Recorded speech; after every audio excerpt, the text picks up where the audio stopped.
আমাদের সমাজে সবে বরাত বলতে যেটি বোঝায়, আসলে ফার্সিতে সব অর্থ রাত, সব অর্থ কি? বরাত অর্থ ভাগ্য, বরাত অর্থ। তাহলে কি দাঁড়ায়? ভাগ্য রজনী, ভাগ্য রজনী। ইসলামের মধ্যে ভাগ্য রজনী আছে কি নাই? আছে কি নাই? সেটি কোন মাসে? সেটি কোন মাসে? রমাদান মাসে। কোন মাসে? রমাদান মাসে। লাইলাতুল কদর। শবে বরাতের যদি আরবিতে অনুবাদ করেন সেটি কি হবে? লাইলাতুল কদর। তাহলে ভাগ্য রজনী আছে কি নাই? আছে। এই কথাটা আমাদের সমাজে প্রচার হয়ে গিয়েছে। যেমন নামাজ বলি আমরা, নামাজ, নামাজ কি কোরআনে আছে? হাদিসে আছে? রোজা কি কোরআনে আছে? হাদিসে আছে? এগুলো ফার্সি শব্দ। আমাদের সমাজে বহুল প্রচার প্রসারের কারণে এটি সামাজিকভাবে প্রতিষ্ঠিত হয়ে গিয়েছে। এখন আপনি যতই সালাত বলেন, যতই সিয়াম বলেন, মানুষ বুঝবে কি? নামাজ, রোজা। আসলে এগুলো ফার্সি ভাষার শব্দ। তো দেখেন, শবে বরাত বলতে যেটি বোঝানো হয়, যেটি শবে বরাত হচ্ছে ভাগ্য রজনী। আসলে শবে বরাত তো ভাগ্য রজনী নয়। ভাগ্য রজনী ইসলামের মধ্যে আছে, সেটি রমাদানের লাইলাতুল কদর, সেটি সুস্পষ্ট। কিন্তু শবে বরাত না বলে যদি এটি বলা হতো শবে বারাত, শবে বারাত, কি হবে বলেন? শবে বারাত। সাধারণ মানুষ তো বুঝবে না যে এত কিছু পেঁয়াজ গোছ, আমরা তো শবে বরাতই শুনছি। আসলে শবে বারাত বললে অর্থটা ঠিক থাকবে। শবে বারাত মানে হচ্ছে মুক্তির রজনী। তার কারণ হাদিসের দৃষ্টিকোণ থেকে দেখা যায় এই রজনীতে আল্লাহ তাআলা অসংখ্য বনি আদমকে জাহান্নাম থেকে মুক্তি দিয়ে থাকেন। সুবহানাল্লাহ। তাহলে এই রজনীর ফজিলাত আছে। এই রজনীর ফজিলাত কি আছে? আমরা এটা বলি না যে শবে বরাত বলতে কিছু নাই, আমরা বলি শবে বারাত আছে, ফজিলাতও আছে, করণীয় কি হবে সে ব্যাপারে নির্দেশনাও আছে। সম্মানিত মুসল্লিয়ান, তাহলে আমাদের সমাজে ভুল যেটা প্রসার হয়েছে শবে বরাত, এটি না হয়ে কি হবে? শবে বারাত বা লাইলাতুল বারাত। সুন্নাহ সম্মত নাম কি? হাদিসের মধ্যে সুন্নাহ সম্মত নাম হচ্ছে লাইলাতুন নিসফি মিন শাবান। হাদিসের মধ্যে এসেছে লাইলাতুন নিসফি মিন শাবান, শাবান মাসের মধ্যম রজনী যেটি, সেটিকে বলা হচ্ছে কি? আমরা যেটা জানছি শবে বরাত বলে। আমাদের সমাজে শবে বরাত যখন আসে তখন এক শ্রেণীর যারা আছে তারা এটিকে বুঝাতে চায় যে এই রাতেই কোরআন নাজিল হয়েছে, এই রজনীতেই ভাগ্য লিপিবদ্ধ করা হয়। কিন্তু এ সম্পর্কিত কোরআন এবং হাদিসের সুস্পষ্ট ব্যাখ্যা রয়েছে। দেখেন, আমরা কোরআনের ব্যাখ্যা, কোরআনের কোনো আয়াতের তাফসীর যদি কোরআনের মধ্যে থাকে তাহলে আপনাকে সর্বপ্রথম সেটি গ্রহণ করতে হবে। আমাদের সমাজে যেটিকে দলিল হিসাবে পেশ করা হয় যে ইন্না আনসালনাহু ফি লাইলাতিন মুবারাকাত ইন্না কুন্না মুনদিরিন। আল্লাহ রাব্বুল আলামিন এই আয়াতের মধ্যে বলছেন, আমি এই কোরআনকে বরকতময় রাতে নাজিল করেছি। সুবহানাল্লাহ। বলে কোরআন নাজিল হয়েছে কোন রাতে? বরকতময় রাতে। এখন এই ব্যাপারে শুধুমাত্র একজন মুফাসসির তিনি লাইলাতুল মুবারাকা দ্বারা বোঝাতে চেয়েছেন শবে বরাত, শবে। কিন্তু তার কথাটি অন্যান্য মুফাসসিররা তারা উইথড্র করেছে, তারা প্রত্যাখ্যান করেছে যে এটি কখনো নয়, কেননা এই আয়াতের ব্যাখ্যা কোরআনের অপর আয়াতে সুস্পষ্ট রয়েছে। এখন আপনাদেরকে আমি বললে আপনারাও বুঝবেন। ইন্না আনসালনাহু ফি লাইলাতিন মুবারাকা, আল্লাহ বলছেন আমি এই কোরআনকে নাজিল করেছি বরকতময় রাতে। তাহলে আমরা এই আয়াতে বুঝলাম কোরআন নাজিল হয়েছে একটি বরকতময় রাত, কোরআন নাজিল হয়েছে একটি বরকতময় রাতে। এখন আমরা খুঁজবো কোরআনের মধ্যে সেই বরকতময় রাতের কোনো আলোচনা কোরআনের মধ্যে আছে কিনা, যে কোরআন কোন রাতে নাজিল হয়েছে, যেই রাতটা আল্লাহ তাআলা বরকতময় বলছে। সূরাতুল কদরের মধ্যে আপনি চলে যান, সেখানে আল্লাহ তাআলা কি বলছেন? ইন্না আনসালনাহু ফি লাইলাতিল কদর। আল্লাহ বলছেন কোরআনকে নাজিল করেছি আমি লাইলাতুল কদরের রজনীতে। তাহলে আমরা সূরা দুখানের আয়াতের মধ্যে পেলাম কোরআন নাজিল হয়েছে বরকতময় রজনীতে। এরপরে বরকতময় রজনী যখন আমরা খোঁজ করতে থাকলাম তখন আমরা সূরাতুল কদরের মধ্যে পেলাম যে আল্লাহ আমাদেরকে জানাচ্ছেন সেই বরকতময় রাত হচ্ছে লাইলাতুল কদর। এখন আপনি আবার একটু প্রশ্ন ছড়ে দেন কোরআনকে, কোরআন লাইলাতুল কদর কোন মাসে? সেটি কি শাবান মাসে না রমাদান মাসে? কোন মাসে? কোরআন সূরাতুল বাকারার মধ্যে আপনি যান, আল্লাহ তাআলা বলছেন শাহরু রমাদানাল্লাযী উনজিলা ফীহিল কুরআন। আল্লাহ তাআলা সূরাতুল বাকারার মধ্যে বলছেন যে কোরআন নাজিল হয়েছে রমাদান মাসে। কোরআন নাজিল হয়েছে কোন মাসে? রমাদান মাসে। তাহলে আমরা মাস পেলাম, আবার রাত পেলাম, সেই রাতের নাম পেলাম, সেই রাতের নাম হচ্ছে লাইলাতুল কদর। সেটি কোন মাস? রমাদান মাস। তাহলে দেখা যায় শবে বরাতের রজনীতে কোরআন নাজিল হয়, আবার শবে বরাত ও ভাগ্য রজনী নয়, তবে এই রজনীর আলাদা মর্তবা ফজিলাত আছে। এই রজনীর আলাদা মর্তবা ফজিলাত আছে।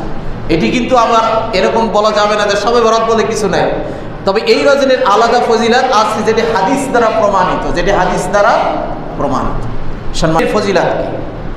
আল্লাহর হাবিব সাল্লাল্লাহু আলাইহি ওয়াসাল্লাম বলছেন, যেটি ইবনে মাজার মধ্যে এসেছে, এবং এই হাদিসের তাহকিকে আল্লামা নাসিরউদ্দিন আলবানী রাহমাতুল্লাহি আলাইহি এটিকে হাসান বলেছেন এবং সহিহ বলেছেন। এই হাদিসটা যেটি লাইলাতুন নিসফি মিন শাবানের বিষয়ে এসেছে, আল্লাহর হাবিব বলছেন ইন্নাল্লাহা লা ইয়াত্তালিউ ফি লাইলাতিন নিসফি মিন শাবান ফায়াগফিরু লিজামিই খালকিহি ইল্লা লিমুশরিক আও মুশাহিন।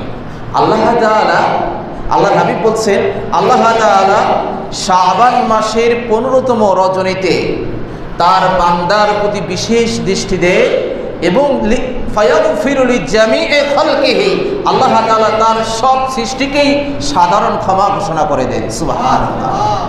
ফায়াগফিরু লিজামিই খালকিহি, তার সৃষ্টিকে সাধারণ ক্ষমা ঘোষণা করেন, কিন্তু দুই শ্রেণীর মানুষ ক্ষমা পায় না। কয় শ্রেণী? দুই শ্রেণী। ভালোভাবে বুঝবেন। ইল্লা লিমুশরিক আও মুশাহিন, যারা আল্লাহর সাথে শিরক করে তারা এই রজনীতে ক্ষমা পাবে না। আবার যারা মানুষের সাথে হিংসা করে তারাও এই রজনীতে ক্ষমা পাবে না। তাহলে এই রজনীতে আমাদের করণীয় কি এবং বর্জনীয় কি? এই রজনীতে আমাদের করণীয় হচ্ছে বেশি বেশি নফল ইবাদত করা, বেশি বেশি নফল ইবাদত করা। এই রজনীর জন্য কোনো ইবাদতকে নির্দিষ্ট করা যাবে না। এই রজনীর জন্য নামাজকে নির্দিষ্ট করা যাবে না। আপনি বলবেন যে হুজুর 12 রাকাত নামাজ আছে, কোথায় আছে? এটি আল মাওজুআত কিতাবের মধ্যেই উল্লেখ আছে, সুস্পষ্ট জাল বর্ণনা। এটি আল্লাহর হাবিবের সুন্নাহ দ্বারা প্রমাণিত নয়। তাহলে যেটি আল্লাহর হাবিবের সুন্নাহ দ্বারা প্রমাণিত নয়, আপনি তার মাধ্যমে সেই আল্লাহর সন্তুষ্টি চাইবেন, কিভাবে সম্ভব? কিভাবে সম্ভব? সেই জন্য বিবেক বুদ্ধিকে কাজে লাগা। আবেগে কাজ করে আবেগে আল্লাহর ভালোবাসা অর্জন করা যায় না, নবীর ভালোবাসা অর্জন করা যায় না। আবেগ এবং বিবেকের সমন্বয়ে আল্লাহর ভালোবাসা অর্জন করতে হবে। সেই জন্য সম্মানিত মুসলিম, যেটা সুন্নাহ পদ্ধতি আছে, আপনাকে তো ইবাদত করতে কেউ নিষেধ করছে না এই রজনীতে, কিন্তু ইবাদতটাই করতে হবে কার পদ্ধতিতে? মুহাম্মাদুর রাসূলুল্লাহ। আপনি ইবাদত করেন, কোনো সমস্যা নেই। এই রজনীতে আপনাকে ইবাদত করতে কেউ নিষেধ করে নাই। কোনো ইবাদতকে নির্দিষ্ট করে নেওয়া এটি সুস্পষ্টভাবে বিদআত হবে। আপনি সারা রাত দাঁড়িয়ে 2 রাকাত করে নামাজ পড়েন, নিষেধ আছে? আপনি সারা রাত তেলাওয়াতে কোরআন পড়েন, নিষেধ আছে? আপনি জিকির আজগার করেন, নিষেধ আছে? ইবাদত করতে কোনো নিষেধ নাই, কিন্তু আপনি যে পন্থা অবলম্বন করেছে যে এই রজনীতে জামাতে পড়তে হবে, এই রজনীতে এত রাকাত পড়তে হবে, সূরা ইখলাসের মাধ্যমে পড়তে হবে, এই যে আপনি নির্দিষ্ট করে নিচ্ছেন, এর মধ্যেই কি আছে? সমস্যা আছে। সেজন্য হাদিস এবং কোরআনের মধ্যে সুস্পষ্ট নির্দেশিকা আমাদের জন্য আছে। এ বিষয়ে আমরা বলেছি যে আমার মন চাচ্ছে আমি পড়বো, এরকম কোনো সুযোগ ইসলামের মধ্যে আপনাকে আমাকে কাউকে দেওয়া হয়নি। সেজন্য সম্মানিত মুসলিম, এই রজনীতে বেশি বেশি নফল ইবাদত করতে হবে। অনেকে আবার বলে যে নফল ইবাদতের প্রতি আমাদের অনীহা বেশি, কিন্তু নফল ইবাদতেরও গুরুত্ব আছে। আমি একটা হাদিস উল্লেখ করছি। আল্লাহ তাআলা কঠিন কিয়ামতের ময়দানে আপনাকে আমাকে সর্বপ্রথম কিসের হিসাব নেবেন? ইবাদতের মধ্যে নামাজের হিসাব নেবেন। কিসের হিসাব? নামাজের মধ্যে। আল্লাহ রাব্বুল আলামিন ফেরেশতাদেরকে বলবে যে আমার বান্দার ফরজ আমলের দিকে লক্ষ্য করো। আল্লাহ রাব্বুল আলামিন বলেন ইয়াকুলু রাব্বুনা জাল্লা ওয়া আজ্জা লিমালাইকাতিহি ওয়া হুয়া আ'লাম। আল্লাহ জানেন তার বান্দার আমল কি হয়েছে, তারপরও ফেরেশতাদেরকে বলবেন উনজুরু ফি সালাত, তার ফরজ নামাজের দিকে লক্ষ্য করো। তার ফরজ নামাজ যদি যত থাকে তাহলে তার আমলনামায় যতভাবে লিখে দাও। সুবহানাল্লাহ বলে। কিন্তু কারো ব্যক্তি যদি ফরজ নামাজের মধ্যে ত্রুটি থাকে, আপনার আমার ফরজ নামাজ আমরা যে শতভাগ সুন্নাহ পন্থায় আদায় করতে পারছি, এরকম সিউরিটি বুকে হাত দিয়ে কেউ বলতে পারবে? আল্লাহ হাবিব বলছেন, কারো ফরজ নামাজের মধ্যে যখন কোনো ত্রুটি পরিলক্ষিত হবে, তখন আল্লাহ তাআলা তার ফেরেশতাদেরকে বলবেন যে উনজুরু হাল্লি আবদিন মিন তাতাওয়্যি, যে আমার বান্দার নফলের দিকে দেখো, তার কোনো নফল আমল আছে কিনা। সুবহানাল্লাহ। তার ফরজে যখন ত্রুটি পড়েছে, কোন আমল দেখা হবে? নফলের দিকে, যে নফল কোনো আমল আছে কিনা। এরপরে যদি তার নফলের মধ্যে থাকে, নফলের মাধ্যমে তার ফরজের ত্রুটি, আল্লাহ তাআলা ফরজের ত্রুটি কি দূর করে দিবেন। সুবহানাল্লাহ। অর্থাৎ ফরজের ত্রুটি সম্পূরক হবে আপনার নফল আমল। সেই জন্য নফল আমলের প্রতি অবহেলা করা যাবে না। সম্মানিত মুসলিম, সুযোগ পেলেই শুধুমাত্র লাইলাতুন নিসফে মিন শাবান নয়, প্রতি রজনীতে আপনার আমার জন্য এই সুযোগ আছে। সালাতুত তাহাজ্জুদের নামাজ এটি প্রতি রজনীতে আছে কি নাই? সালাতুল ইশরাকের নামাজ প্রতিদিন আছে কি নাই? সালাতুদ দোহার নামাজ আছে কি নাই? আছে। এই সুন্নাহ আমলগুলো আমরা বেশি বেশি আমাদেরকে করতে হবে। এর মাধ্যমে আল্লাহ তাআলা বলেন, ওমা ইয়াসালু আবদি ইয়াতাকাররাবু আলাইয়া বিন-নওয়াফিল, আমার বান্দা নফলের মাধ্যমে আমার নিকটে চলে আসে, আমার নৈকট্যে চলে আসে। তার মানে এই নয় যে ফরজ থাকবে না। ফরজ যার আছে তার প্রশ্ন হচ্ছে নফলে। তার প্রশ্ন কি? ভালোভাবে বুঝবেন, আগে কি আদায় করতে হবে? ফরজ। তারপরে কি? নফল। আগে মনে করেন ইশার নামাজ জামাতে পড়তে হবে, তারপরে কি? নফল। তারপরে কি? নফল। সেজন্য আগে ফরজ, তারপরে নফল। ইসলামী শরীয়ত যেটাকে যতটুকু গুরুত্ব দিয়েছি ততটুকুকে গুরুত্ব দিয়ে আপনার আমার জীবন অতিবাহিত করতে হবে। সম্মানিত মুসলিম, এই রজনীতে বর্জনীয় কি? এই রজনীতে অনেক বাড়াবাড়ি আছে আমাদের সমাজে, আবার ছাড়াছাড়িও আছে। আমি শুরুতেই বলেছি, আলোচনার শুরুতে, যে এই সবে বরাতকে নিয়ে কোনো বাড়াবাড়ির সুযোগও নেই, আবার ছাড়াছাড়ির সুযোগের এই ইসলামের মধ্যে যে সুনির্ধারিত নীতিমালা আছে সেই আলোকেই আমরা আমল করার চেষ্টা করব।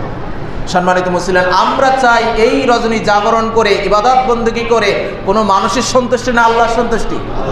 কার সন্তুষ্টি চাই আমরা? আল্লাহর সন্তুষ্টি চাই। তাহলে এক্ষেত্রে ইসলামে যে সুনির্ধারিত নীতিমালা আছে সেই নীতিমালার আলোকেই আমরা এই রজনীতে ইবাদত বন্দেগী করার চেষ্টা করব। সম্মানিত মুসলিম, তাহলে হাদিস থেকে আমরা জানলাম এই রজনীতে কোনো ধরনের যারা শিরকের সাথে লিপ্ত আছে তারা আল্লাহর ক্ষমা এই রজনীতে পাবে না। তাহলে সর্বপ্রথম আপনাকে তওবার মাধ্যমে শুরু করতে হবে। তওবা করে যে আল্লাহ জীবনে আর শিরক করব না, শিরক থেকে ফিরে এসেছি তাওহীদের পথে, আল্লাহ জীবনে আর শিরকে লিপ্ত হব না, এভাবে আল্লাহর কাছে তওবা করে আপনার আমল শুরু করতে হবে। এরপরে এই রজনীতে হিংসাত্মক কাজ করা যাবে না। যারা হিংসার সাথে জড়িত তারা এই রজনীতে আল্লাহর ক্ষমা পাবে না। সম্মানিত মুসলিম, এরপরে এই রজনীতে সবচেয়ে উত্তম পদ্ধতি হচ্ছে একা একই ইবাদত করা। উত্তম পদ্ধতি কি বলেন? একা একই ইবাদত করা। আমি কিন্তু ইবাদত নাই বলছি না, ইবাদত আছে, কিন্তু একা একই করা, একাগ্রতার সাথে করা। কাউকে দেখানোর জন্য তো আমি ইবাদত করি না। আমি কার দেখানোর জন্য করি? কার সন্তুষ্টির জন্য করি? এইটা যদি আপনার মনে থাকে তাহলে তো মনে করেন আপনার এত সময় মতো হওয়ার দরকার নেই। আপনি একা একই আল্লাহর সন্তুষ্টির জন্য আপনি ইবাদত করবেন, এটাই হবে আল্লাহর রেজামন্দির জন্য ইবাদত করবেন। যদি অন্য কারো সন্তুষ্টি আপনার মনের মধ্যে থাকে তাহলে সেটা কি হয়ে যাবে বলেন? শিরক হয়ে যাবে। কি হয়ে যাবে? শিরক হয়ে যাবে। সম্মানিত মুসলিম, সেজন্য আবার এই রজনীতে অনেকে আতশবাজি ফোটায়, ওয়ালা তুবাত্তির তাবদীরা। এটা ইসলামী সংস্কৃতি নয়। যারা আতশবাজিকে ইসলামী সংস্কৃতি হিসেবে চালিয়ে দিচ্ছে, এটি ইসলামের নামে অযথা বিতর্ক সৃষ্টি করছে, ইসলামের নামে মিথ্যা অপবাদ প্রচার করছে। আতশবাজি ইসলামী সংস্কৃতি নয়। সেজন্য ইসলামের সংস্কৃতি কোনটা হবে, ইসলামী সভ্যতা কোনটা হবে, আমি বলেছি এটি সুস্পষ্ট নির্ধারিত আছে। ইসলামের মধ্যে সুস্পষ্ট সুনির্ধারিত নীতিমালা আছে। সেজন্য সম্মানিত মুসলিম, এই রাতকে উপলক্ষ করে কোনো ধরনের আতশবাজি ফোটানো যাবে না। আবার এই রাতে অনেকে মনে করে, বিশ্বাস আছে এটি, যে সন্ধ্যায় যদি আমি গোসল করে আমার শরীর থেকে যত পানি গড়িয়ে পড়বে ততটি গুনাহ মাফ হয়ে যাবে। আছে না আমাদের সমাজে? আপনি গোসল করেন, সমস্যা নেই, আপনার যদি প্রয়োজন থাকে, কিন্তু এই নিয়তে যদি আপনি গোসল করেন তাহলে এর কোনো ভিত্তি নাই। এটি মানব মুখে একটি প্রসার হয়ে আমাদের সমাজে প্রতিষ্ঠিত হয়েছে। সেজন্য সম্মানিত মুসলিম, গোসলের যদি আপনার প্রয়োজন থাকে আপনি গোসল করবেন, সমস্যা আছে, কিন্তু মনে করেন আপনাকে এই নিয়তেই করতে হবে, তাহলে কি আছে? তাহলেই সমস্যা আছে। নিয়তের মধ্যেই ইন্নামাল আমালু বিন্নিয়াত। আপনার গোসলের হাজত আছে, আপনি গোসল করেন, কিন্তু আপনি মনে করেন এই রজনীতে গোসল করলে এই ফজিলত আছে, এটি মুহাম্মদ রাসূলুল্লাহ, সাহাবায়ে কেরাম, আইম্মায়ে মুজতাহিদিন কারো থেকে এটি প্রমাণিত নয়। ইবাদত যদি আপনি কোনো কিছুকে ইবাদত মনে করে করেন, তাহলে অবশ্যই তার পক্ষে কি থাকতে হবে বলেন? দলিল থাকতে হবে, তার পক্ষে আল্লাহ রাসূলের সুন্নাহ থাকতে হবে, তা না হলে সেটি ইবাদত হয় না। আর আপনি মনে করেন জাগতিক কাজ আপনি এমনিই করছেন, সেক্ষেত্রে আপনি এটিকে সওয়াবের নিয়তে করেন না। কিন্তু সওয়াবের নিয়তে যখন কোনো আমল করবেন, এটি ভালোভাবে বুঝবেন, সওয়াবের নিয়তে যখন ভালো কোনো আমল আপনি করবেন, তখন সেখানে অবশ্যই আল্লাহ রাসূলের সাহাবায়ে কেরামের আমল দ্বারা সেটি প্রমাণিত হতে হবে। অনেকে বলে হুজুর প্লেন চালানো বিদআত, প্লেন চালানোর জন্য তো কেউ সওয়াবের নিয়ত করে না, কিন্তু আপনি যে আমল করবেন সেই আমলের ক্ষেত্রে যদি সওয়াবের নিয়ত করেন, তাহলে সেক্ষেত্রে কি হবে? সেই ক্ষেত্রে অবশ্যই সাহাবায়ে কেরামের আমল আল্লাহ রাসূলের আমলের মধ্যে আছে কিনা এটি আপনাকে দেখে নিতে হবে। সম্মানিত মুসলিম, এটি হচ্ছে মূলনীতি। এরপরে এই রাতে খাওয়া দাওয়া এবং উৎসবের রাতে পরিণত করা, এই রাতটা মূলত ইবাদতের রাত। কি বলেন? তাই বলে কি আপনাদের খাওয়া বন্ধ আছে নাকি? আপনি খান, আয়োজন করেন, সমস্যা নেই, কিন্তু এই রাতটি উপলক্ষ করে ঢাক ঢোল পিটিয়ে ইবাদত করবেন না ঢাক ঢোল পিটাবেন, কোনটা? আমাদের মূল লক্ষ্য কি? এই রাতে ইবাদত করে আল্লাহর সন্তুষ্টি অর্জন করা। তার মানে এই নয় এই রাতের মূল লক্ষ্যই থাকবে খাওয়া দাওয়া, এরকম যেন না হয়। সম্মানিত, প্রতি রজনীতেই তো আপনি খান, কিন্তু এই রাত উপলক্ষে মনে করেন আপনার বাসায় একটু আলাদা আয়োজন করলেন, এটা আপনি করতে পারেন, কিন্তু সওয়াবের নিয়তে যদি আপনি আয়োজন করেন, এই রাতে যদি আমি ভালো আয়োজন করি তাহলে সারা বছর আমি ভালো খাবো, এই বিশ্বাস যদি থাকে, তাহলে কি আছে? সমস্যা আছে। আপনার খাইতে কোনো নিষেধ আছে? খাওয়া কোনো নিষেধ আছে? কিন্তু কি বিশ্বাসের মধ্যে যদি এটি থাকে, এই রাতে যদি আমি ভালো খাই, এই রাতে যদি গোশত খাই, সারা বছর ভালো খাবো, এই নিয়ত যদি আপনি করেন, কি আছে? সমস্যা আছে। কেননা ইন্নামাল আমালু বিন্নিয়াত, সমস্ত আমল কিসের উপরে নির্ভরশীল? নিয়তের উপরে নির্ভরশীল। সম্মানিত মুসলিম, তাই আসুন আল্লাহ রাসূল সাল্লাল্লাহু আলাইহি ওয়াসাল্লামের দেখানো পথ এবং পদ্ধতি অবলম্বন করে আমরা এই রজনীকে ইবাদতের মাধ্যমে বেশি বেশি নফল ইবাদত, নফল জিকির, তেলাওয়াতে কোরআন এর মাধ্যমে আমরা এই রজনীকে করার চেষ্টা করি। আল্লাহ রাব্বুল আলামিন সেই তৌফিক আমাদেরকে দান করুন।